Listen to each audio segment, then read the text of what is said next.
এই ব্যক্তি যখন কিছু করে তখন অনেক বড় কিছু করে। আমরা কথা বলছি এলন মাস্কের। তিনি দাবি করেছেন যে শীঘ্রই তিনি এমন একটি স্পেস ক্রাফট তৈরি করবেন যা দিল্লি থেকে আমেরিকা পর্যন্ত মাত্র 30 মিনিটেই পৌঁছে যাবে।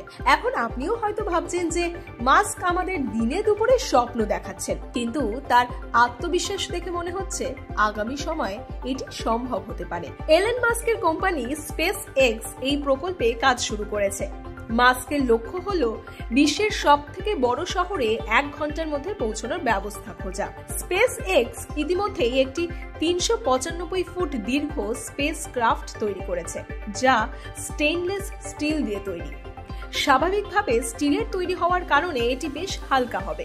আর এলন মাস্ক নিজে দাবি করেছেন যে ডোনাল্ড ট্রাম্পের ফিরে আসার পর আর্থ টু আর্থ স্পেস ট্রাভেলকে তার স্টারশিপে একবারে রকেটের মাধ্যমে সম্ভব করবেন।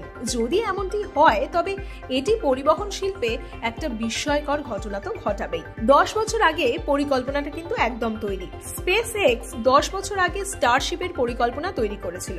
ডেইলি মেইল অনুসারে এর মাধ্যমে পৃথিবীর সবচেয়ে শক্তিশালী রকেটের মাধ্যমে 1000 জন যাত্রীকে অরবিটে পাঠানোর পরিকল্পনা ছিল।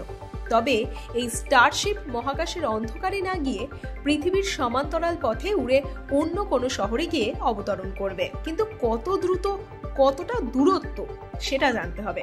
এই স্টারশিপ লস এঞ্জেলস থেকে টরন্টো পর্যন্ত 4061 কিলোমিটার দূরত্ব মাত্র 24 মিনিটে পার করবে, যা বর্তমানে বিমান থেকে করতে প্রায় 4 ঘন্টার বেশি সময় লাগে। তেমনি লন্ডন থেকে নিউ ইয়র্ক পর্যন্ত 5567 কিলোমিটার মাত্র 29 মিনিটে পার করা যাবে, যা বর্তমানে 8 ঘন্টারও কিন্তু বেশি সময় নেয়। দিল্লি থেকে সান ফ্রান্সিসকো পর্যন্ত 12,341 কিলোমিটার দূরত্ব বর্তমানে বিমান থেকে 15.5 ঘন্টায় কিন্তু করা হয়, যা এই স্পেস ক্রাফট মাত্র 30 মিনিটে সম্পন্ন করতে পারবে।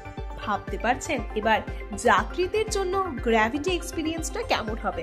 এই স্পেস ক্রাফটে বসে যাত্রীদের গ্র্যাভিটি অনুভব হবে, বিশেষ করে টেক অফ এবং ল্যান্ডিং এর সময়।